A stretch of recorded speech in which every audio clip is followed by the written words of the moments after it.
Je donne la parole maintenant à l'auditoire. Je commence tout honneur, tout seigneur par nos enseignants et ensuite je passerai au deuxième niveau. Monsieur Toledano, ensuite professeur. On va procéder par ligne. Rapidement. Voilà. Moi, je dois remercier d'abord M. Rofran pour la qualité de cet exposé que, sur le plan technique et commercial, il est indiscutable. Très riche, très éclectique, mais ce qui manque, c'est l'idéologie sous-jacente de l'OMC par rapport à la question de développement. Et je m'inspire, mes observations s'inspirent de ces réponses, et non pas de l'exposé plutôt, et de quelques observations faites par le discutant. Idée. Voilà. Ce Rofran a dit, la Chine en a profité. Il faut se poser la question, pourquoi? Tout simplement. Parce qu'au moment où ils ont accordé, par exemple, la création, ils ont donné 10 ans pour le textile. Parce que les Européens, à l'époque, se disaient qu'ils pouvaient laisser ce secteur-là à certains pays. Et donc, eux, ils vont pointer leur développement ou faire l'avance sur le plan technologique, etc. Et donc, ils peuvent laisser certains secteurs non intéressants. Et ce qui fait que, 10 ans après, janvier 2005, l'atelier du monde a dominé le monde. Voilà une des raisons. Deuxième, il faut savoir aussi que jamais le libéralisme n'a été proposé par les faibles. Je pars sous le contrôle des économistes. Il a été fait au XIXe siècle. C'est la Grande-Bretagne qui le demande, parce qu'elle était en avance. Et jamais les pays sous-développés ne peuvent, même maintenant. Pourquoi? Je donne quelques exemples. Il y a Kennedy qui disait ne demandez pas à l'ONU ce qu'il peut apporter à vous, mais plutôt dites-vous ce que vous donnez à l'ONU. C'est la même chose pour l'OMC. Et vous l'avez dit dans la réponse. C'est deux limites, sa nature et son contexte. Vous avez dit que les empreintes du contexte. Et ça, c'est bien dit, dans la mesure où les limites résident là, dans la nature de l'organisation et dans le contexte qui a présidé à sa création. Je donne deux exemples, deux situations qui montrent que l'inégalité de compensation ne peut pas apporter le développement ni la croissance du développement. Il y a la meilleure illustration, c'est que textile, on l'a autorisé, le secteur agricole depuis des années, la discussion continue et ça ne donne pas. Ça ne donne pas. Donc les pays en voie de développement demandent la libéralisation pour qu'ils puissent profiter des opportunités offertes par l'OMC. Mais pourquoi certains pays du tiers-monde arrivent quand même, malgré tout? C'est le Rwanda et l'Éthiopie. Alors pourquoi? Ce sont les alternatives que je vais proposer rapidement avec un petit télégraphique.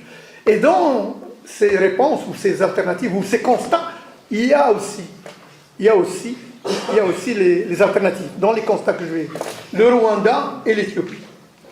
Alors, aucun développement n'est possible sans volonté politique. Donc l'idéologie, ça c'est des évidences, mais il faut le dire et les rappeler. Deux, aucun développement n'est possible ou devient de plus en plus difficile à cause des ingérences des puissances. Aucun développement n'est possible dans des régions à enjeux géopolitiques importants. Le Rwanda ne pèse pas lourd. On peut. L'Éthiopie, il y a une coalition internationale qui s'organise autour du Moyen-Orient à travers l'Éthiopie, parce qu'on veut encercler à la fois l'Égypte, etc., à travers le barrage de champs, à travers la maîtrise de l'eau du Nil, etc.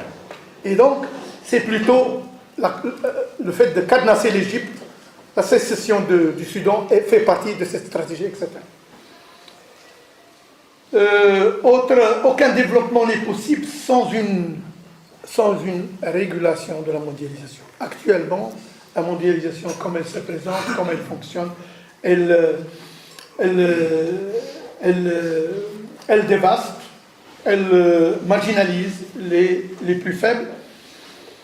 Et enfin, dans l'organisation même de l'OMC, on voit que, par exemple, les pays les plus puissants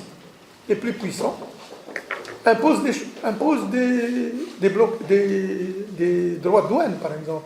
Le cas des États-Unis. Le cas vis-à-vis de la Chine, vis-à-vis de l'Europe même. Donc, les pays fondateurs, les pays les plus importants, qui croient dans le libéralisme, ne le respectent pas. Et Même l'Europe, certains pays membres de l'Europe disent que l'Europe est naïve, par exemple. Elle ouvre ses frontières, mais elle ne fait pas de réciprocité par rapport aux autres qui l'envahissent, comme la Chine et d'autres pays. Donc, c'est vraiment un système très limité. Et si et l'idée que vous avez soulevée, qui est que l'OMC est limité dans sa nature et par son contexte de création, constitue une des meilleures réponses. Merci beaucoup. Professeur Toledano. Professeur Moulerchi. Bien, alors, je vais intervenir en tant que privatiste. Hein. Oui. Parce que c'est privatiste. Il y a une chose qui m'interpelle, c'est lorsque je regarde le droit marocain, et l'état actuel du droit marocain, et le lien de dépendance du droit positif marocain par rapport à l'histoire, notamment à l'acte d'El-Gézira, du 7 avril 1906, par rapport à la théorie de l'échange inégal ou des traités inégaux développés par le Djawil algérien. Et d'ailleurs, quand on a ratifié la Convention de Vienne sur le droit des traités, on a émis une réserve sur les traités qui étaient illégaux. Et quand j'interpelle également le droit positif marocain, on aurait, il y a une année, au sein de cette faculté, où on a célébré plus de 100 ans, d'ailleurs sur la condition civile. Voilà, sur la condition civile des Français et des étrangers au Maroc. Ce qui est paradoxal également, c'est qu'un texte composé de 20 articles résiste à l'érosion et au défi du temps, parce qu'il ne traite pas seulement les problèmes de conflits de loi ou de conflits de juridiction, mais il traite par le biais de l'article 1er, 2 et de l'article 6 de la jouissance des droits, donc du statut des étrangers en tant qu'individus ou personnes physiques au Maroc. C'est dire, bon, finalement, que l'enjeu est autre que juridique, d'autant plus que ce qu'on nous offre, à travers l'exemple du Brésil, de la Russie, de l'Inde, de l'Afrique du Sud ou de la Chine, où il y a finalement une rivalité qui va se poser en termes très vigilants à travers, par exemple, les routes de la soie. Parce qu'il va y avoir une rivalité sur le plan africain, vous voyez, entre la Chine, qui accapare de plus en plus d'espace, en ne laissant plus l'Europe souveraine et profitant des matières premières. Vous avez parlé de croissance inégale. Il y a un autre problème qui est beaucoup plus grave, c'est la répartition des fruits de la croissance. C'est ça qui pose davantage de problèmes. Ce n'est pas tellement le problème de la croissance, parce qu'au sein de certains pays africains, il y a une croissance qui avoisine des 8, 9, 10%, voire même 11%. Mais le problème, c'est en termes également de répartition de la richesse. Alors, vous avez, dans votre brillant exposé, M. Seyni, que j'ai beaucoup appris, parce que je suis privatiste, j'ai beaucoup appris, vous avez parlé également donc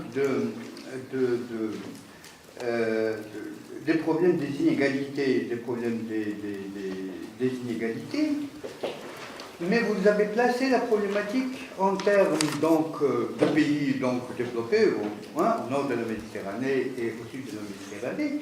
Mais le problème, on en discutait tout à l'heure, M. Zoyer, c'est que maintenant nous avons un problème avec la Turquie, Cabo de Lassi, et bon voilà, on a fait appel à des avocats. Je me suis dit, je le file. Ah, d'accord. Oui, j'ai plus de 70 ans, donc. On a fait appel aux avocats américains, parce que le problème est soulevé à titre d'appel, et puis nous avons à travers le cahier scolaire avec la Tunisie. Donc le problème qui se pose, il ne se pose pas seulement en termes de conflit entre pays du Nord et pays du Sud, etc., mais même au sein de ces pays. Et je suis en train de me demander, et là je crois que le professeur Abdelmoudrid a raison, parce que quand il y a l'Amérique latine, il y a une forte population qui consomme. Quand il y a la Chine, voilà, etc., le problème ne se pose plus en termes idéologiques, de choix politiques, voilà, dictature ou pas dictature, etc. Il se terme en termes de marché, de clientèle potentielle, etc. Et on mélange les deux pour faire du tapalet, etc. On glisse l'Inde. Et l'Inde, c'est une démocratie, vous voyez, mais il y a une population également. Alors, je terminerai parce que, bon, voilà, dernière question, monsieur le doyen, j'ai beaucoup appris, vous savez, parce que moi je suis spécialiste du droit du commerce international. C'est le droit privé du commerce. Et vous avez donc, voilà, les biceps de Rambo. Voilà. Je défends personne.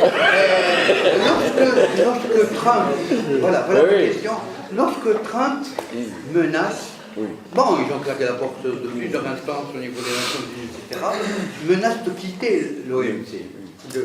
Est-ce que c'est une plaisanterie? Est-ce que c'est une erreur de la presse? Ou bien est-ce qu'il y a un enjeu politique, etc., en termes de puissance? Voilà, je vous remercie. Merci beaucoup, monsieur Doyen. Professeur Ben Makhlouf. Merci, Madame la Présidente. Merci, monsieur le doyen et cher ami Sébastien, de votre exposé qui a porté justement sur une problématique très intéressante, qui est celle de l'OMC et celle du développement. Comme vous l'avez rappelé tout à fait au début de votre exposé, c'est une mécanisme de développement qui s'est greffé sur des négociations qui étaient menées lors de la Deuxième Guerre mondiale dans le cadre de la conférence de La Havane pour la création d'une organisation internationale du commerce. Cette initiative n'a pas réussi pour une raison simple, c'est que le Congrès américain s'est opposé. Voilà, tout simplement. Hein. Donc il y a toujours la présence américaine qui est là. Et je dirais aussi aujourd'hui que, comme la question qui a été posée par le doyen Moulay, c'est qu'aujourd'hui, avec Trump, on essaye le fait que les États-Unis avancent justement cette idée de se retirer de l'OMC, c'est parce que les Américains ont toujours voulu imposer au niveau international leur droit, de la transposition au niveau international du droit interne américain. Voilà. Et c'est là tout le problème. Et donc si l'Organisation internationale du commerce n'a pas été créée, on est rentré dans le cadre des négociations, et ce problème de l'égalité de développement, moi je pense que le système généralisé de préférence qui était proposé dans le cadre de la conférence des Nations Unies pour le commerce et le développement que vous avez cité, c'était dans le cadre de l'établissement d'un nouvel ordre économique international. Et on est passé du nouvel ordre économique international qui est connu à l'échec vers un nouvel ordre mondial. On peut se poser la question, pourquoi on est passé de l'international au mondial? C'est parce que, à mon avis, le nouvel ordre aujourd'hui n'est pas un ordre simplement économique. C'est un ordre qui regroupe l'économique, le politique et le social. Et le nouvel ordre mondial, aujourd'hui, il est basé sur trois éléments qui sont dialectiquement liés, à savoir le libre-échange, la démocratie et les droits de l'homme. Aujourd'hui, les pays sont dialectiquement liés. C'est-à-dire, pour légitimer le libre-échange, on dit qu'on ne peut pas concevoir la démocratie dans un régime qui n'est pas libéral. Comme on ne peut pas imaginer la protection des droits de l'homme dans un régime qui n'est pas démocratique.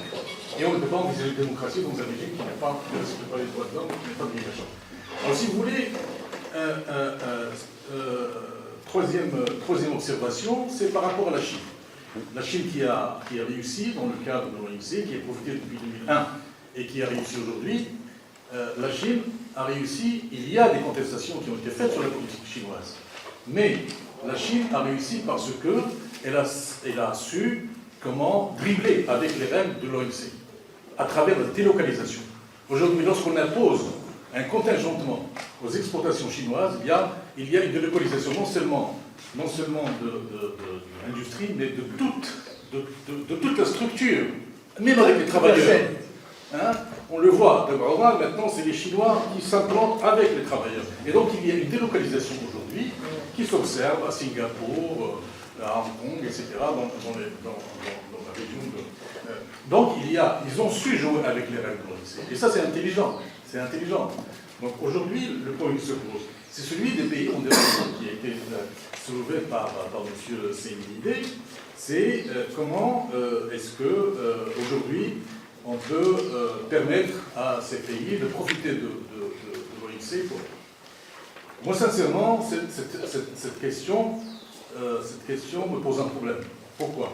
Parce que lorsqu'on parle, je parlais tout à l'heure du groupe 77, le groupe 77, c'est le groupe des pays en développement, mais aussi il y avait un soutien, c'est-à-dire que ce n'est pas les pays en développement qui ont imposé le changement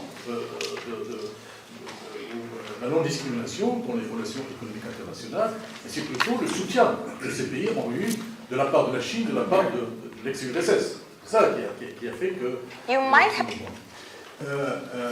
aujourd'hui, nous avions le GATT et nous avions aussi le groupe, le G7, qui est passé au G8. Oui, et G7. aujourd'hui, il a commencé par le G7, puis G8, puis G8. Non, G20. Ah, le G20. D'abord, c'est le G7. Alors, pourquoi le G20? C'est-à-dire que les pays qui étaient à un certain moment, qui faisaient partie de ce qu'on appelle les pays en développement, dans les pays en développement, on a soustrait les pays riches. Aujourd'hui, on parle de la politique des riches qui gouverne le monde. C'est Davos. Ce sont les décisions qui sont prises à Davos qui prennent leur chemin à travers l'OMC. Donc les négociations qui étaient dans le cadre du GATT, aujourd'hui, sont transposées à un autre niveau pour donner les grandes orientations de l'économie internationale. Et je vous remercie. Merci beaucoup, professeur Ben Marco. Je donne la parole à professeur, rapidement, à professeur Sepir, ensuite je vous donne. C'est la même chose. Allez-y, c'est comme vous voulez. Allez, on fait le tour. Pardon. Merci. D'abord, je remercie M. Antoine pour son exposé sur l'OMC qui est un sujet d'actualité. Je ne suis pas économiste, mais je m'intéresse à la géopolitique et aux relations internationales. Et c'est pour cela que je félicite notre jeune doctorant pour ce qu'il a dit, à savoir qu'il faut remettre en cause cette organisation internationale. Et ça montre qu'il y a une nouvelle élite en Afrique.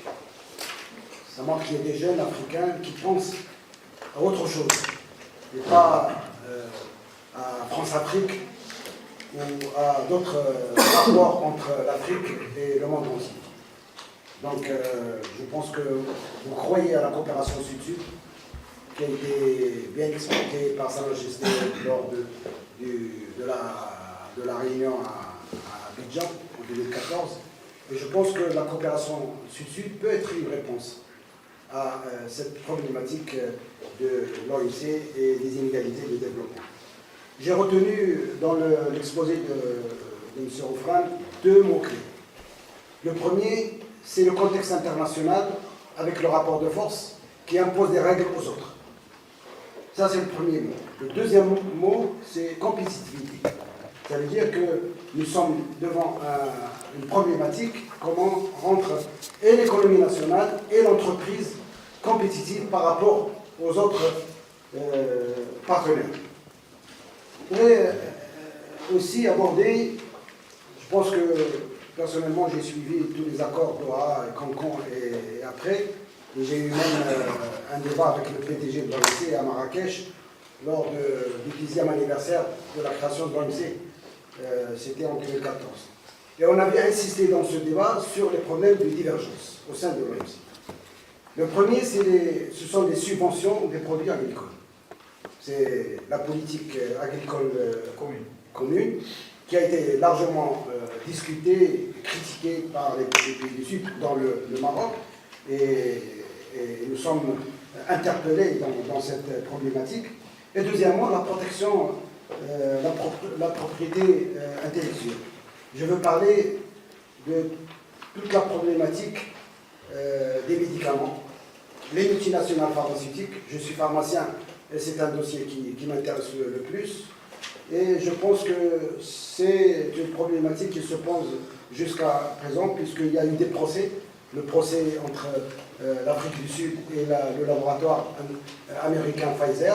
Et l'Afrique du Sud a bien gagné ce procès parce qu'il a utilisé ce qu'on appelle les licences obligatoires, à savoir l'exception. L'exception devant un intérêt public, devant une problématique de santé publique, que les pays du Sud peuvent fabriquer des médicaments génériques, bien qu'ils sont protégés par les brevets des multinationales. Et ça, je pense que c'est toujours d'actualité jusqu'à présent. Je voudrais aussi insister sur ces tarifs douaniers et les barrières extra-douanières et phytosanitaires. Et les États-Unis et l'Union européenne sont très forts dans ce domaine d'imposer, soi-disant, des règles, des barrières extra-douanières pour fermer leur marché devant les produits agricoles des pays du Sud. L'affaire du plan pour le tagine marocain, et actuellement on parle du thé et ce qui en suit avec le thé chinois et les pesticides. Donc il y a toujours une possibilité de faire autre chose que les règles qui sont connues par l'OMC. Alors maintenant, le débat, c'est la réforme de l'OMC. Comment réformer l'OMC? L'Union européenne a déjà formulé certaines propositions, à savoir qu'il faut revoir la façon de régler les différends. C'est la Cour légale qui est là, avec les procédures d'après l'OMC, c'est 90 jours, alors que certains procès mettent plusieurs mois pour régler ces différends entre les membres de l'OMC. Et puis aussi ces subventions à l'économie chinoise, qui a été aussi un différend entre l'Union européenne et la Chine. Alors, des questions rapides. Nous sommes devant maintenant une guerre commerciale qui a été engagée par M. Trump contre la Chine, l'Union européenne, le Canada, la voiture allemande, etc. Alors, trois petites questions. À qui profite cette guerre commerciale? Deuxièmement, quels sont les impacts de cette guerre commerciale sur l'Afrique, où on parle de la ZLECA, c'est la zone de libre-échange du continent africain, de mars 2018, le Maroc est signataire, et aussi quelle est la place, quand on parle de l'OMC,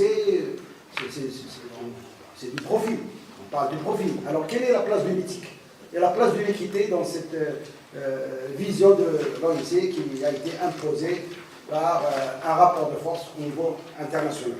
Et la dernière question, où en est le procès entre le Maroc et la Turquie concernant la Syrie? Merci. Merci beaucoup. Je donne... Merci, Madame Preda. Moi, je vais essayer d'être un petit peu rapide, parce que je sens que le temps est presse un tout petit peu, mais c'est un peu difficile en fait, en écoutant les différents intervenants. J'aurais même tendance à la limite de prendre la défense de l'OMC, parce que le professeur Oforani, il le fait pas très bien, il s'est senti un petit peu perplexe entre deux situations. Mais je vais commencer par quelque chose de très important. Franchement, c'est faire en fait réduire en fait l'inégalité du développement entre les pays à uniquement les problématiques de libre-échange et du commerce. C'est dans un département de droit public, surtout on est en sciences politiques, ça veut dire que nous sommes en train d'éloigner en fait tous les autres facteurs normalement du développement, et on se contente sur une problématique qui me semble très accessoire et sur lequel je vais revenir par la suite parce que ça a été dit tout à l'heure par mon ami Predano. C'est que historiquement, quand on parle de l'OMC ou le libéralisme tout simplement, il y a ce qu'on appelle en fait des étapes de maturation des sociétés. Et la question qui se pose au fond, c'est que chaque fois qu'on va réfléchir, débattre de n'importe quel phénomène, économiquement parlant, même politiquement, c'est comme pour la démocratie, est-ce que tous les peuples, normalement, ils sont prêts pour essayer de prévaloir, que ce soit des droits individuels, des droits de l'homme ou même de la démocratie. Donc historiquement, du 18e, 19e siècle, avant d'arriver même vers le commerce, il y avait ce qu'on appelle des révolutions même en termes de pensée. Les gens ils sont passés par ce qu'on appelle la pensée théologique vers la pensée métaphysique, la pensée scientifique, une révolution politique, une révolution économique, une révolution démographique. Et vous avez certains types de sociétés, normalement, qui sont naissantes, qui n'ont pas assez de maturité. Je vais revenir à la limite pourquoi on est perdant dans cette problématique de l'OMC. Ce n'est pas à cause de l'autre. C'est quelque chose qui est intrinsèque en nous-mêmes. C'est qu'on a inversé ce qu'on appelle pyramide. Ça veut dire dans les pays du tiers-monde, ce que vous appelez les pays sous-développés, on est en train de faire une révolution démographique. Prenez juste le taux de procréation de la femme marocaine, il est à 2,29, sachant qu'il était à 6 il y a quelques années. On n'a pas fait notre révolution politique, on n'a pas fait la révolution démographique, et on n'a pas fait ce qu'on appelle la révolution de la pensée. On est encore dans l'âge de la théologie, on n'est même pas dans la métaphysique, savoir poser une bonne question avant de passer à la science. Donc pour cela, j'aimerais synthétiser un petit peu ce qui a été dit, en essayant de se dire que dans l'OMC, bien évidemment, c'est des règles du jeu, les gens qui sont prêts, ils ont su en profiter normalement pour essayer de s'en servir de cette plateforme, de cet instrument qui a enrichi les gens qui étaient déjà dans ce qu'on appelle le stade de ce que appellent les économistes, ce qu'on appelle les secteurs secondaires. Ça veut dire tous les pays, normalement, pour essayer de résumer, qui sont encore dans ce qu'on appelle le secteur primaire, par exemple l'agriculture, bien évidemment, ils ne peuvent pas en profiter, pour deux raisons majeures. Ça a été dit, je vais essayer de le répéter à ma manière. Premièrement, il y a un problème de saturation. On ne peut pas exporter des tomates de manière indéfinie. Pourquoi? Parce que vous achetez 1 kilogramme, c'est saturé, donc on ne peut pas avoir le marché devant nous, sachant que les autres, ils font à peu près la même chose. Et deuxième élément très important, ça a été dit, c'est le tarif c'est les obstacles non tarifaires. Il y a un problème de pesticides et ce genre de choses, d'hygiène, et bien évidemment, il y a des subventions, que ce soit à l'exportation ou à la production aux États-Unis, c'est ce qui fait que, normalement, on ne peut pas baser un développement sur ce qu'on appelle le secteur primaire. Il n'y a aucun pays dans le monde qui l'a fait. Les seuls pays dans le monde qui ont fait ce qu'on appelle un vrai développement, c'est qu'ils ont transformé, parce que c'est grâce à l'industrie qu'on a développé l'agriculture, et jamais l'inverse. Parce que grâce aux tracteurs, on a eu un rendement qui est très important. Mais si on se base que sur, normalement, le secteur primaire, par définition, on ne peut pas envahir le monde, on ne peut pas faire le développement. Deuxième point important sur lequel j'ai voulu revenir, c'est que cette préparation pour certaines sociétés inégalitaires aujourd'hui, après 25 ans, 30 ans, c'est que, là je parle de la diplomatie si vous voulez, quand vous regardez le grand obstacle, le grand défi, ce que vous appelez tout à l'heure les limites, ce n'est pas forcément en fait ce développement. C'est que vous avez certains pays, ça a été dit tout à l'heure, c'est Trump, c'est le Brexit, c'est par exemple même Macron et Merkel en Europe, quand ils ont reçu il n'y a pas longtemps le président de la Chine, ils ont commencé à dire c'est terminer l'ère ou l'âge de ce qu'on appelle le commerce naïf. Ça veut dire cette route de soi, et là c'est contrepartie. Et c'est là où le vrai intelligence diplomatique normalement de ces pays-là, c'est qu'ils ne discutent pas les règles. C'est que oui, vous voulez nous vendre quelque chose à travers des wagons, à travers ce que vous êtes en train de construire, vous allez prendre quelque chose de chez nous en contrepartie. Ils ont réussi à vendre 243 Airbus. Ça veut dire grosso modo, tout à l'heure ils sont passés vers ce qu'on appelle l'ère en termes économiques, ils ont dépassé même le secteur tertiaire vers le secteur de l'intelligence, ça veut dire qu'ils produisent de la valeur ajoutée à travers la conception, et ils arrivent à monnayer. Il y a du win-win, il y a du gagnant normalement de ce libre-échange, tant que les autres sociétés, la Chine, en fait les pays du Sud asiatique, elle est encore demandeur de ce qu'on appelle le soft power, c'est cette intelligence normalement des Européens, des Américains, on peut normalement faire ce commerce. Donc le vrai défi, c'est un Trump qui va venir normalement faire du protectionnisme, il est en train de saboter toutes les institutions, toutes les règlements, personne n'en parle. Nous avons ce Brexit, nous avons les Européens qui n'en parlent. Et nous, qu'est-ce que nous sommes en train de proposer les pays les moins avancés ou les pays d'où? Parce que quand on dit même les pays en développement, normalement il y a des niveaux. Nous sommes les pays les moins avancés, dont les pays normalement sous-développés. Nous sommes en train de se dire que le commerce c'est une bonne chose. Et contrairement à ce que pensent beaucoup de gens, c'est une bonne chose. Pour une raison très simple, c'est que ça nous donne du pouvoir d'achat. Vous savez, là, à mon sens, la plus grande révolution que nous avons connue au Maroc, ce n'est pas quelque chose qui est intrinsèque à nous-mêmes, c'est ce qu'a fait la Chine, qui nous a permis aujourd'hui l'accessibilité à énormément d'éléments, grâce à ce libre-échange, qui nous ne sera pas disponible si on avait encore les Européens sans commerce. Par exemple, c'était les Samsung que nous achetons aujourd'hui à 5 000 dirhams, on ne pouvait pas l'acheter. Si c'est les Européens qui la fabriquaient encore en termes industriels, elle serait à 5 000 $ ou à 6 000 $. Ça veut dire, grosso modo, la vulgarisation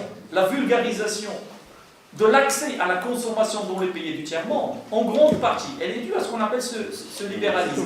Mais ce libéralisme, pour en profiter, je vais terminer ça pour ne pas être très lent, pour en profiter vraiment et jouir normalement de cette occasion, il faut avoir un esprit libéral. Ça veut dire qu'il faut normalement transiter par des âges, parce que le libéralisme, ça a été dit par mon collègue tout à l'heure, c'est qu'il n'y a pas que du commerce. Le libéralisme, c'est le libéralisme aussi politique, c'est-à-dire c'est la démocratie, et c'est le libéralisme aussi des mœurs.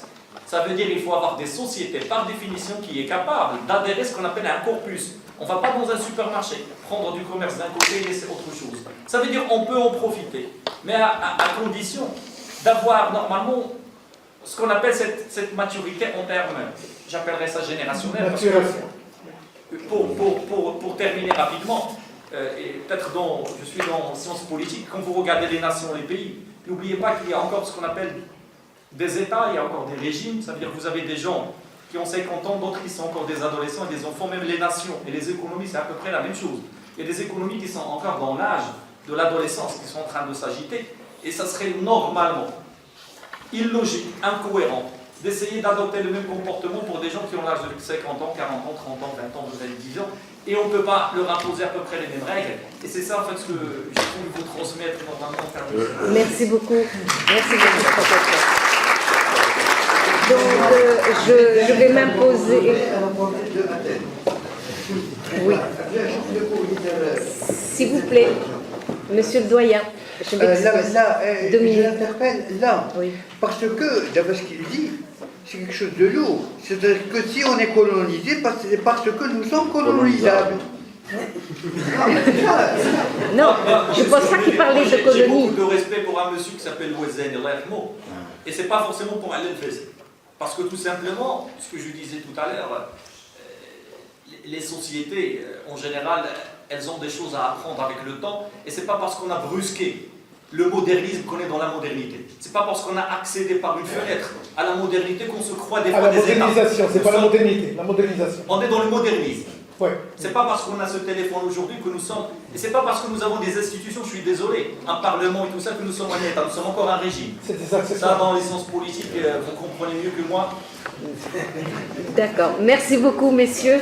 Je vais donner la parole à monsieur le doyen pour répondre Moi, je vais essayer aux questions, essayer de synthétiser, Mais je vais essayer pour de- donner à nos aux étudiants, oui, aux doctorants. Oui, monsieur le doyen. Et une précision d'ordre méthodologique. Parce qu'on m'a posé beaucoup de questions en rapport avec le monde du développement, avec... Dans tous les sens. Parce que, précision méthodologique, l'objectif de cette intervention, c'est d'essayer d'apporter une réponse juridique à la contradiction entre deux principes d'OMC. Principe de non-discrimination et traitement préférentiel. C'est ça. Je ne me suis pas fixé d'autres objectifs que ceux-là. Malgré que j'ai pas mal d'éléments à ajouter au débat, parce que justement pour justifier la mise en place du système après la Deuxième Guerre mondiale, il n'y avait pas seulement... Il y avait les rapports de force. Et justement, les Américains, ils ont dit pour mettre en place le GATT, que si les marchandises ne franchissent pas les frontières, les soldats le feront à leur place. Donc ça veut dire il vaut mieux qu'il y ait des règles que le retour à l'état de nature où les rapports de force ils vont être déterminants. Donc voilà, justement, ça veut dire les règles juridiques ils sont le produit sociétal d'un rapport de force, qu'il s'agisse du droit interne ou qu'il s'agisse du droit international. Donc, justement, moi, ce que je n'accepte pas d'un point de vue méthodologique, c'est de donner à une organisation internationale qui est en fin de compte un instrument fonctionnel entre les mains des États membres une force supranationale extraordinaire. Voilà. Donc, parce que parfois, on a tendance à oublier ça, que n'importe quelle organisation internationale, qu'il s'agisse de l'OMC ou de la Banque mondiale, c'est un instrument fonctionnel entre les mains des États membres. Donc, ça veut dire, par exemple, tout à l'heure, le professeur Ben Mkhlouf, il a dit que c'est Davos qui impose les règles de jeu, etc. Il inspire. Il peut inspirer, mais il n'impose pas. Par exemple, pour illustrer ça, s'il y a blocage du cycle de Doha, ce n'est pas à cause de Davos. Davos, il a encouragé qu'il y ait une conclusion positive du cycle de Doha. Mais en raison d'un différend sérieux entre l'Inde et les États-Unis sur le problème de la sauvegarde spéciale en matière agriculture, que le cycle a été bloqué. Donc c'est pas Davos. Davos, il a toujours recommandé qu'il y ait une conclusion positive du cycle de Doha. Donc normalement, surtout je reviens à cette idée de base, à savoir que l'OMC n'a pas beaucoup d'autonomie institutionnelle par rapport à la volonté des États. Ce n'est pas super. Et justement, il est piloté par les États. Et normalement, la libéralisation, c'est une libéralisation contractuelle des échanges voulus par les États. Et également, il est régulé par les États. Pourquoi? Parce que justement, le droit de l'OMC avant le droit de l'OMC, c'est un droit d'inspiration anglo-saxon qui ne fait pas excès de légalisme. Donc, il y a toujours une interaction entre les principes d'inspiration libérale et les principes d'inspiration interventionniste. Et il y a quelqu'un un juriste français qui est allé jusqu'à dire que les articles impairs sont libéraux et les articles pairs ils sont interventionnés. Et justement, parmi les règles de base du système commercial multilatéral, c'est l'élimination des restrictions quantitatives. Mais le paragraphe, l'article impair, il pose le principe et tout de suite vous avez les exceptions. Et justement, les règles, les dispositions sont le produit d'une négociation entre les États membres. Donc, ils régulent un peu même l'étendue de la libéralisation. Par exemple, le GATT ou n'importe quelle organisation internationale ne pouvait pas imposer la libéralisation ni de l'agriculture ni des services tant qu'il n'y avait pas de volonté politique pour ouvrir ces secteurs. D'accord? Donc, c'est vrai que les think tanks, les organisations non gouvernementales, ils peuvent inspirer, mais ils ne peuvent pas se substituer aux États quand il s'agit de négocier. Parce que l'OMC, c'est un forum de négociation commerciale multilatérale. La fonction principale de l'OMC, c'est la négociation. Donc, il est piloté vraiment par les États membres et le secrétariat ou les experts, ils ont peu d'influence sur la volonté des États membres. Le meilleur exemple, c'est maintenant. Tout le monde a tendance à dire que la récession, que les estimations pessimistes en rapport avec le taux de croissance du commerce mondial est liée à la guerre commerciale entre la Chine et les États-Unis d'Amérique. Donc voilà, les experts, ils sont pour qu'il y ait une solution positive à ce problème. Ils ne peuvent pas se substituer à la Chine et aux États-Unis pour régler ce problème. Et en rapport avec la question qui a été posée sur les orientations de Trump, Trump, c'est un businessman, hein, il fonctionne en termes d'intérêt. Mais il ne faut pas oublier qu'il n'est pas fou quand même. Hein, c'est pour renforcer sa position de négociation. Donc il a remis en cause l'ALENA, mais il a renégocié une nouvelle version de cette ALENA, en renforçant les intérêts américains. Il est en train de faire la même chose avec la Chine. Ça veut dire ce qu'il ne peut pas obtenir au niveau multilatéral, il l'obtient au niveau bilatéral où le rapport de force est le plus favorable. Parce que tout ce que les États-Unis d'Amérique n'ont pas pu obtenir au niveau multilatéral dans le cadre, ils sont en train d'exercer une pression soit sur l'Union européenne, soit sur la Chine, soit même sur le Mexique et le Canada pour adapter les choses. Et maintenant, je ne vais pas répondre à toutes les questions, mais le Rwanda, il n'a pas, d'après ce que j'ai compris, d'après ce que j'ai lu, il n'a pas mis en place un modèle de développement original. Il s'est inspiré beaucoup de l'expérience de Singapour, d'après ce que j'ai compris. Non, mais c'est pas un pays à enjeu. Donc, on peut le laisser à la limite. Ça veut dire qu'il n'y a pas de modèle prêt à apporter en termes de développement. Ça veut dire, comme ça a été dit par le Stade tout à l'heure, c'est à chaque pays de trouver sa propre voie de développement adaptée à ses besoins spécifiques, à son niveau de maturation, etc. Donc, l'exemple de la Chine est vraiment frappant à cet égard. Comment la Chine, qui est un pays communiste sur le plan politique, c'est le premier exportateur. Maintenant, la Chine, c'est la puissance exportatrice. En termes d'exportation, ils sont les premiers maintenant. C'est extraordinaire. Donc, Pour la régulation de la mondialisation, ça a été posé par Tredano. Je crois que ce n'est pas pour défendre l'OMC, c'est-à-dire que l'absence de règles en matière de finance, en matière du marché international des capitaux privés, a engendré la crise et que l'existence d'institutions de régulation dans le domaine du commerce a limité l'impact de la crise. Donc s'il y a absence d'institutions en matière de gouvernance mondiale, ça concerne davantage le marché international des capitaux privés, parce que le système qu'on a international, c'est un système interétatique. La crise de 2007-2008, c'est pas le commerce. C'est pas la mondialisation. Non, mais ça impacte. Ce sont les États nationaux, l'Europe par exemple, qui ont donné de l'argent aux banques pour pouvoir sauver la mise. C'est l'absence d'une institution multilatérale qui aurait pu limiter les dégâts, qui explique un peu la gravité de la crise. Ils n'ont pas donné. Ah. Ils ont acheté des actions qu'ils ont revendues. C'est-à-dire qu'ils ont investi dans leur propre... C'est comme une allocation de la SAMI. Rien n'empêche l'État maintenant de devenir un acteur, acheter pour la sauver et la revendre, peut-être dans 5 ans avec des bénéfices. Les banques risquaient la banqueroute. Qui les a sauvés? Ce sont les États nationaux. Comment ils ont fait? Ils ont, peu importe, moi je ne suis pas économiste, peu importe les moyens, ils les ont sauvés. Il y avait 1000 milliards qui a été posé. J'étais en train de répondre. Oui, pardon. On laisse. Non, mais la question qui est posée à Steve par tous les intervenants, elle est la suivante, si tu permets. Question simple.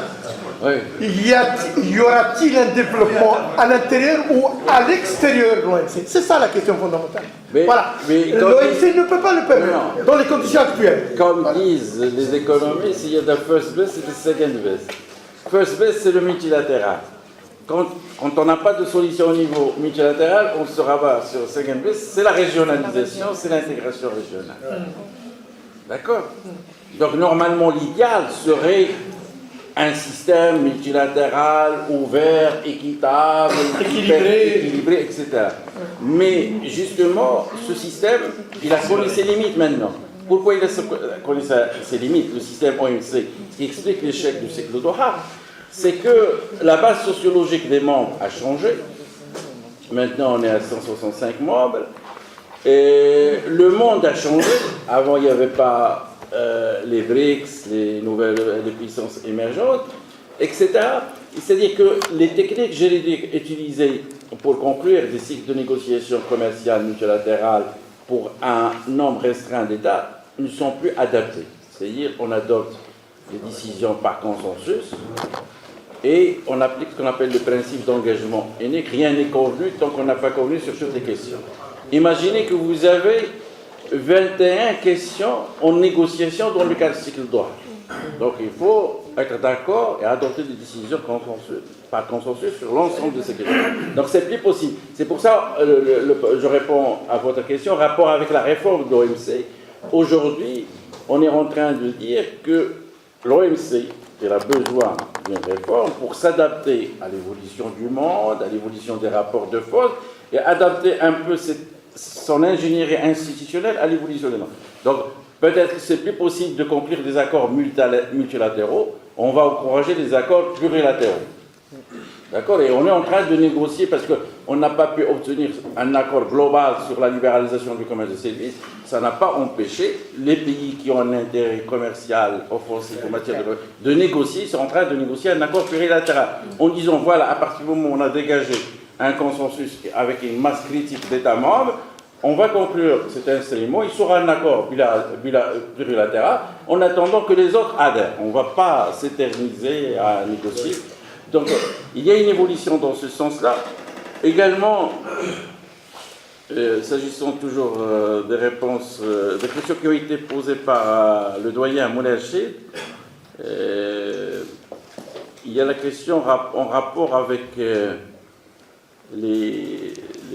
règlement de différence de l'OMC, c'est ça? C'est elle qui a posé la question. Oui, par rapport à Maroc-Turquie. Ah, Maroc-Turquie, oui. Oui, là, si. Mais comme vous le savez, c'est-à-dire que le Maroc n'a jamais participé autant que partie principale à un différend, surtout autant que plaignant, et c'est la participation du Maroc autant que partie défendresse dans 2 cas qui sont maintenant au niveau de l'organe de règlement différent de l'OMC. La première avec la Turquie et la deuxième avec la Tunisie. Et dans l'affaire contre la Turquie, le premier rapport adopté par le groupe spécial, il n'est pas favorable au Maroc, mais le Maroc, il a fait appel et on attend le rapport de l'organe d'appel. Avec la Tunisie, comme vous le savez, en matière de procédure de règlement différent, les pays impliqués dans un différend, ils ont 2 mois pour trouver une solution transactionnelle. S'ils n'arrivent pas à trouver une solution positive au terme de 2 mois, le pays qui a initié la plainte, il peut demander la mise en place d'un groupe spécial. Donc la Tunisie a demandé la mise en place d'un groupe spécial. Donc on va attendre le rapport du groupe spécial pour savoir est-ce qu'il va donner raison aux Tunisiens ou il va accepter les allégations du Maroc. Mais justement, je rappelle une chose importante, c'est dans le cadre c'est pas dans le cadre des règles de l'OMC, c'est dans le cadre, ça a rapport avec les règles de l'OMC, mais normalement, ces conflits entre le Maroc et la Tunisie, c'est en rapport avec les accords de libre-échange. Oui, mais quand même, les accords, le droit applicable aux accords de libre-échange s'inspire des règles de l'OMC. Donc normalement, ce qui est en jeu, est-ce qu'on a respecté nos obligations en matière d'antidumping, etc. Moulay Rachid, vous avez la parole. Oui, alors oui, je suis en train de... Mais ça se télescope... Mais un peu dans le bord. Oui, alors, je sais, c'est là quand je parle de l'expérience du droit du commerce international, ce qu'on constate, c'est qu'à travers la CCI à Paris, par exemple, oui, les instances que vous connaissez, les partenaires échappent aux juridictions étatiques parce qu'ils n'ont pas confiance dans les droits positifs des États, etc. Et très souvent, on a recours à l'arbitrage, une ex mercatoria qui a été pensée par le milieu commercial international. De nous, l'homme, prononciation guette, alors le problème qui s'était posé au niveau de la jurisprudence de ces juridictions d'arbitrage a consisté à créer un ordre public pensé par les pays du Nord et à leur profit. Ce qui a incité finalement certains États du Sud, notamment au niveau du monde arabe, à créer des chambres de commerce d'arbitrage euro-arabes, pour essayer de développer un autre type d'ordre public, pensé au moins d'une manière un peu équilibrée. Alors ma question est la suivante. Est-ce que face à... Bon, c'est puissant, parce qu'on parle d'un droit qu'on va négocier comme étant des égaux. Chez les égaux. Est-ce que le problème, est-ce que c'est la règle de droit qui va être applicable qui est l'enjeu? Ce n'est pas l'instance dans le cadre de laquelle je vais m'abriter pour lui demander justice. Oui. Alors ma question est la suivante, est-ce qu'au niveau de l'OMC, qui est l'Organisation mondiale, etc., on pourrait penser, à l'image de ce qui s'est passé donc, pour le droit du commerce international, à la création d'autres instances pensées dans une perspective beaucoup plus, où le curseur serait un peu plus rapproché finalement des pays maintenant qui sont en position de faiblesse, ou pas. C'est ça ce qu'il propose Attali. Je ne sais pas, moi je suis qui gouverne le monde. Hein? Il écrit un livre qui gouverne Là, le monde. Attali, le libéralisme a été pensé par le biais de la démocratie. Attali, c'est un peu En tant que penseur, on respecte les idées. D'abord, c'est pour ça que j'interpelle, j'ai violé avec votre respect, madame. Non, vous savez pourquoi je transcende maintenant même sans respecter Madame la Présidente. Là, pendant 12 ans, j'étais juge constitutionnel. J'étais obligé de me taire.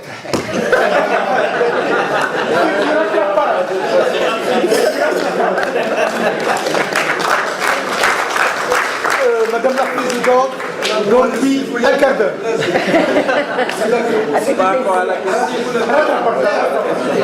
Je jure que le meilleur espace, C'est l'université. c'est l'université. Parce que c'est l'usage de cette jeunesse qui reste pour voir les autres, pour avoir des repères. Quand j'avais peur pour l'université, vous savez, on a créé cette faculté. En 1994, on avait un seul amphi. Il n'y a qu'à citer les ans. Il n'y a qu'un seul amphi. Et l'administration. Et 11 enseignants. Et 3000 étudiants. Monsieur le doyen, Arrivé à ça, je suis très fier, franchement. Pourquoi? Parce que le défi de challenge, c'était quoi? Défier l'autre fac qui avait 60 ans. Pour l'espace de 5 ans, on est devenu le premier au niveau des concours. Alors quand je vois cette jeunesse qui a pensé à organiser ces conférences, je suis très fier de ce que j'ai fait. Non, franchement, c'est bien. Et que nous, avec notre âge, on assiste avec nos conneries. est-ce que je vais donner rapidement la parole à Monsieur le doyen pour répondre et ensuite je vais choisir un nombre de 2, pas plus, pour des questions. Parité, oui. par rapport au règlement différent, justement, et par rapport au traitement spécial différencié, dans le mémorandum d'accord sur le règlement différent, il y a des dispositions TSD, c'est-à-dire qui essayent de promouvoir une meilleure participation des pays en voie de développement au système. Par exemple, au niveau de la constitution du groupe spécial, s'il y a un différend entre un pays développé en voie de développement, le pays en voie de développement, il peut demander à ce que parmi les experts qui vont trancher, il y a un expert originaire des pays en voie de développement. Ça, c'est le TSD dans le règlement de différend. Il y a également possibilité de demander une médiation du directeur général pour limiter c'est-à-dire pour éviter le coût exorbitant d'un différend pour un pays en voie de développement ou pour un pays moins avancé. Et il y a également dans le système possibilité de régler à n'importe quel moment le différend par une autre voie alternative, ça veut dire l'arbitrage, la médiation, la négociation. Donc c'est un système qui est allergique un peu au contentieux. Dans le mémorandum d'accord sur le règlement de différend, ce qui est important, c'est de trouver une solution positive aux différends, en utilisant soit les moyens juridictionnels. Donc ça, petite observation, si tu permets, monsieur. Oui. Doyen. Vous savez, dans les négociations, vous le savez mieux que moi, Oui. les Américains s'amènent avec 200 experts. Oui, c'est ça. Et un pays du tiers-monde qui n'a même pas un représentant ne peut pas négocier. Donc, le système prévu par les organisations ne permet pas un développement privé, il ne faut pas rêver. Au stade, attends. Mais on revient à la question qui a été soulignée par le professeur. C'est également question de politique domestique nationale. Si vous n'arrivez pas à avoir des atouts internes, il y a également une organisation non gouvernementale qui s'appelle le Centre consultatif sur les règlements différents en rapport avec l'OMC. Si un pays signe une convention, s'il adhère à ce centre, c'est les PMA, il peut être exempté du coût du procès. Et normalement, ce sont des experts juridiques appartenant à cette organisation non gouvernementale qui font le travail. Qui assument le travail. Et justement, le premier différend dans lequel a été impliqué un pays, un PMA, à savoir le Bangladesh, il a été pris en charge par cet organisme. Donc, mais il faut signer la convention portant création de cet organisme pour bénéficier, soit si on est PMA, d'une exemption assistance technique, soit d'un prix préférentiel. Donc, par exemple, si le Maroc, il était membre, s'il avait signé la convention portant création de ce centre, il aurait pu bénéficier d'un traitement, d'un prix préférentiel. Et pour la chaire, pour l'OMC, il y a une idée qui est très importante qui a été proposée par Otto, un économiste. On peut faire du commerce, du libéralisme, mais une partie normalement du récipiendaire, la personne qui va recevoir, le pays qui va importer, par exemple le Maroc qui va importer Samsung, il y a, comme les taxes carbone, il y a de la pollution qui va se faire ici. Ça veut dire une partie du bénéfice de Samsung, elle doit être normalement versée à un pays qui est capable de recevoir ce genre de produit. On peut faire du commerce, mais l'entreprise ne peut pas normalement recevoir que du gain, du bénéfice, du dividende pour elle-même.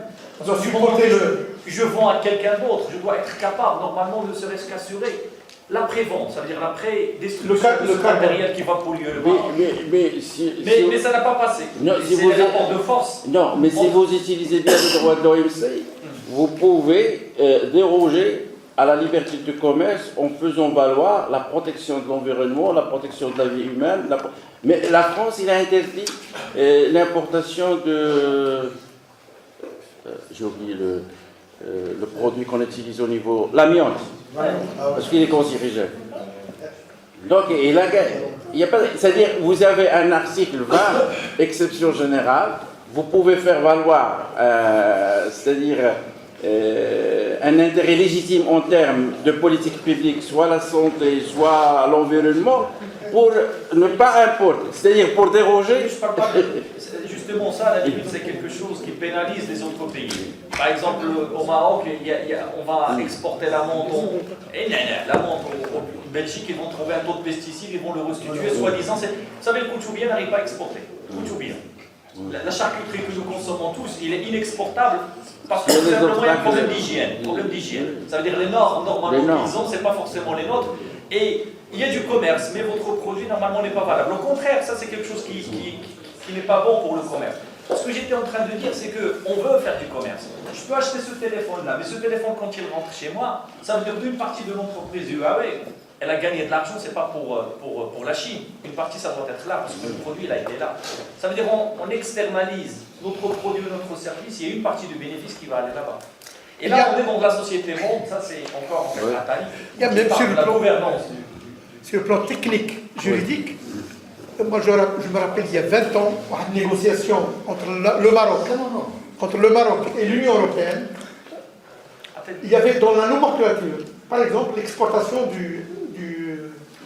de la confiture. Parmi les conditions imposées au Maroc, de ne pas exporter la petite confiture, la petite boîte, de n'exporter que 5 kilos plus, c'est-à-dire destinée aux casernes et aux lycées français. Cela veut dire quoi? Pour que la confiture marocaine ne soit pas connue dans le marché, chez le commun des mortels. Vous voyez, même les techniques juridiques sont viciées à la base. Vous voyez? Mais si vous avez des capacités nationales en termes de négociation, vous pouvez gagner. Non. Il y a une affaire qui va dans ce sens-là. Les Américains, ils ont interdit l'importation de crevettes en provenance de... Et en rapport avec votre question sur les obstacles techniques au commerce sur les normes, ils ont interdit l'importation des crevettes en provenance d'un certain nombre de pays asiatiques sous prétexte que ces pays utilisent au niveau de la pêche des filets qui constituent une menace pour la tortue marine. Voilà, parce qu'ils ont fait valoir une exception, c'est-à-dire la protection de l'environnement. Et normalement, les pays qui ont souffert un peu de cette interdiction, ils ont porté plainte, ils ont gagné. Parce que les Américains, ils n'avaient pas le droit de donner un effet extraterritorial à une norme américaine qui n'a pas été négociée au niveau international. Donc, on peut faire valoir un certain nombre de choses nos intérêts, mais à condition qu'on a des capacités en termes de négociation strictement différentes. D'accord, merci. Donc, j'ai 3 étudiants, enfin 2, et notre... doctorant, oui. Alors, rapidement, vous posez la question. Là, je vais être drastique, hein, je suis désolée. Monsieur le doyen, bonsoir. Bonsoir tout le monde. Monsieur le doyen, s'il vous plaît, je pense que l'OMC et ses accords structurent le processus ont contribué à la création des inégalités et des équilibres extrêmes au niveau de pouvoir et de richesse dans le monde, ainsi que des conflits et des crises qui en ont découlé. Et dans ce contexte, je fais référence à la stagnation des négociations de Doha, ainsi que de la conférence ministérielle de l'OMC à Bali en 2013. C'est-à-dire qu'il y a une condamnation due à la mondialisation menée par les multinationales et les autres entreprises avec leur idéologie néolibérale. Merci. Et est-ce qu'il est temps, s'il vous plaît, est-ce qu'il est temps de démanteler l'inégalité à l'OMC? D'accord, première question. Deuxième question. J'ai posé la question qui rapidement, question, allez-y. Monsieur le doyen, merci pour votre présentation. Donc, tout à l'heure, vous avez évoqué la Chine. Est-ce que vous pensez qu'avec la politique sino-africaine, ces inégalités de développement vont s'accroître ou bien vont s'atténuer un petit peu? Merci. Oui, monsieur. Vous levez comme ça, votre voix va porter, s'il vous plaît. Merci. La question concerne le principe en faveur des pays en voie de développement, dont vous avez parlé, le PSD, traitement spécial du financier. Donc, normalement, ce principe il est fait pour encourager les pays en voie de développement qui ne sont pas dans le commerce. Mais est-ce que vous ne voyez pas que ce principe, le principe de fonctionnement de l'OMC, doit encourager normalement le consommateur? C'est-à-dire que le consommateur doit en profiter. Alors qu'en réalité, c'est le producteur qui en profite. Et lorsque vous parlez de l'instance qui gère les différents entre pays, les pays ils sont poussés par les multinationales. Donc l'OMC devient un champ de bataille entre les multinationales au niveau international. Autre remarque. Question, pas remarque, s'il vous plaît. Je suis Ça désolée. donne l'impression que l'OMC est là pour les intérêts des multinationales et que son dernier souci, c'est le niveau social au niveau des pays. Je vous donne un exemple parce que vous avez dit qu'il faut recourir à l'OMC pour qu'il tranche. Il y a le problème en 2003 des OMG, des organismes modifiés génétiquement, entre les États-Unis et l'Union européenne. L'Union européenne a imposé des restrictions sanitaires, phytosanitaires concernant ce produit. Il a été soumis à l'OMC. Cette dernière n'a tranché qu'après 6 ans. Donc 6 ans de retard en faveur des États-Unis. Mais en fin de compte, il n'a pas donné raison aux citoyens européens. Il a donné raison aux États-Unis au détriment de la santé des citoyens. Donc, qu'est-ce que vous en dites? Merci. Monsieur, question.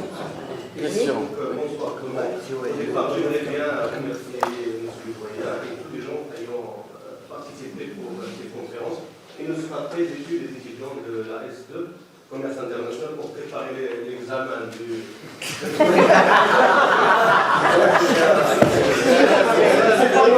Vous avez compris que c'est la question. Et concernant ce que Napoléon a dit, on ne peut tous remplacer. Est-ce qu'il y a des tentatives pour remplacer l'OMC? Oui, d'accord. Je crois qu'il y avait un étudiant de ce côté qui voulait prendre la parole. Oui, vous vous levez, monsieur, pour qu'on puisse vous entendre. Question, pas débat. Merci, professeur. Merci, monsieur le doyen. S'il vous plaît, ma question porte sur les principes que vous avez évoqués. Vous avez connaissance de la règle de progressivité des droits. Quel lien y a-t-il entre cette règle et la promotion du développement que vous avez pu évoquer? Deuxièmement, une deuxième question rapide, c'est par rapport à l'Afrique, par exemple, comme région considérée comme en voie de développement, pratiquement quasiment tous les pays africains, mais le commerce, 25%. 25% du commerce, le reste, comme on appelle la croissance, c'est autre chose. Alors, quel intérêt aurait-il, je veux dire l'Afrique, à négocier ces règles qui ne sont pas en sa faveur, surtout que dans le cadre de ces règles, il y a entorse, n'est-ce pas, à la règle principale qui est l'exportation des biens manufacturés, comme vous avez évoqué, mais là, la progressivité est un handicap à ça. Merci. Dernière intervention de monsieur le doctorant. Oui, rapidement. Vous voulez répondre? Le nom. Professeur Sadok. Oui. Bonsoir. J'aimerais répondre. C'est pour vous. Il veut à la caméra. Il veut juste intervenir rapidement sur Voilà. rapidement. Au professeur Sadok, c'est ça? Sadok. Quand je vois que le libre-échange comme une des variables explicatives des inégalités, ce n'est pas pour nier ses avantages, ses vertus, mais plutôt pour dire ce que moi je mets à l'index. Ce qui est dans mon visage, c'est la manière dont on l'a épousé. Quand on a des industries qui sont encore naissantes, ou bien qui n'existent même pas, ouvrir vos marchés à tout type de produits, c'est vous condamner à la disparition. Je suis pour le libre-échange, mais pas quand même à ce moment. Et puis, que ça soit sélectif. Régulé. Oui. D'accord. Alors, monsieur, non, je suis désolée. Monsieur le doyen qui doit répondre, et pour qu'on puisse... On pourrait faire la discussion un peu plus tard, si ça ne vous dérange pas. Je crois que ce n'est pas Napoléon qui a dit que... C'est le philosophe Auguste Comte. On ne remplace... On ne détruit que ce qu'on remplace. Tant qu'on n'a pas trouvé... Et c'est pour répondre à la question, y a-t-il une alternative à l'OMC? Faute d'alternative, il est là. Donc il a besoin d'être réformé. Et on a parlé de la mondialisation, donc justement pour éviter un libre-échange en quelque sorte sauvage, il faut qu'il y ait des institutions qui participent à la régulation de cette mondialisation. Justement, la question qui a été posée par rapport à la stagnation, je n'ai pas compris, mais je réponds sur la partie de la question que j'ai essayé de comprendre. C'est en rapport avec la stagnation des négociations commerciales dans le cadre du cycle de Doha. Mais c'est tout simplement parce qu'on n'a pas pu dégager un consensus sur un certain nombre de questions, qu'il s'agisse de libéralisation de services, qu'il s'agisse de libéralisation de l'agriculture, etc.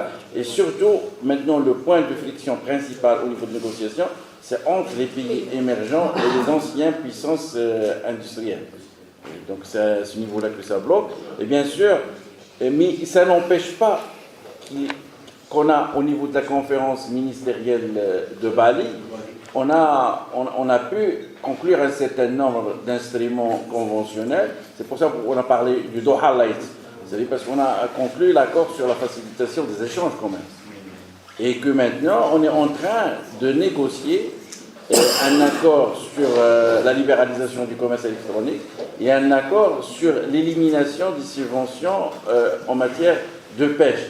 Ça veut dire qu'il y a un problème au niveau de l'approche globale des négociations, mais il n'en demeure pas moins qu'au niveau sectoriel, là où il y a une masse critique en termes de consensus et de compromis, on conclut. Pour la question qui a été posée sur le rôle du droit en matière de réduction des inégalités, c'est pas le droit qui va faire... le droit, c'est un instrument, un outil parmi d'autres. C'est comme, par exemple, la philosophie qui a présidé au TSD, elle est d'inspiration du droit social. C'est-à-dire, dans le rapport entre le salarié et l'employeur, le droit social intervient pour protéger la partie la plus faible. C'est ça la philosophie du TSD, ce qu'on appelle le droit international de développement, parce que le droit international de développement, c'est une approche pour adapter le droit international classique aux besoins des États nouveaux qui ont pour caractéristique commune le sous-développement. Donc le droit, c'est un instrument parmi d'autres, mais il n'est pas le seul instrument qui peut s'attaquer à la problématique de la réduction des inégalités. Moi, pour la question, on voit les multinationales partout, il faut relativiser, hein, parce que parfois, ce n'est pas toujours les multinationales. Par exemple, dans un différent maintenant, ce qui est en jeu, c'est la politique commerciale stratégique des États-Unis et la politique commerciale stratégique de l'Union européenne, via un différend entre Boeing et Airbus, et qui a rapport avec les règles de l'OMC, c'est-à-dire les subventions. Mais là, ce n'est pas les multinationales, c'est les champions nationaux des grandes puissances. Donc, pourquoi? Parce que normalement, comme je l'ai dit, les ONG, comme les multinationales, ils peuvent inspirer, mais ils ne peuvent pas se substituer aux États. Ils ne peuvent pas se substituer aux... Ils peuvent, pardon, monsieur, ils peuvent influencer. Ils ont de l'influence. Bien sûr, bien sûr. L'influence sur les États. Oui, mais là, il y a, je ne sais pas, je parle sous le contrôle des spécialistes de la chose, même en matière de rapport entre l'État et les sociétés multinationales, il n'y a pas une seule thèse, il y a deux thèses. Il y a la thèse qui parle de la collision des intérêts entre l'État d'origine et la multinationale, mais il y a une autre thèse qui relativise la première et qui consiste à dire que parfois les intérêts de la société multinationale qui sont des intérêts privés ne correspondent pas ou qui sont en contradiction avec l'intérêt général représenté par l'État. Donc voilà. C'est pour ça, moi, je ne sais pas, en termes méthodologiques, je vous conseille toujours, enfin, je vous recommande de relativiser, de nuancer, parce que à chaque fois, parce que normalement, il n'y a pas une vérité à sens unique, il faut toujours nuancer, il faut relativiser. Moi, je défends ni le libre-échange ni l'altermondialisme. J'essaie d'être académique, comme on dit. Juste sur ce point-là, oui. Quand on regarde l'histoire, même les pays, les colonisateurs, ils sont partis coloniser des pays parce qu'à la base, il y avait une société privée, avec des actions privées qui est partie normalement avoir une activité. Prenez l'Inde, la société d'Inde, prenez les États-Unis. Ils ont envoyé des religieux avant. Mais c'est les multinationales qui dictent normalement une ligne de conduite des fois même pour des États. Non, mais parfois, il n'y a pas toujours... Parfois, il y a contradiction entre l'intérêt de l'État et l'intérêt. C'est la thèse économiste Vernon. Il n'y a pas toujours collision d'intérêts. Ce qui est bon à General Motors est bon à la mine. Donc parfois c'est incompatible. Pourquoi? Parce que la délocalisation a démontré que les intérêts des sociétés multinationales, ils sont incompatibles parfois avec l'intérêt général incarné par l'État en termes de création d'emplois, etc.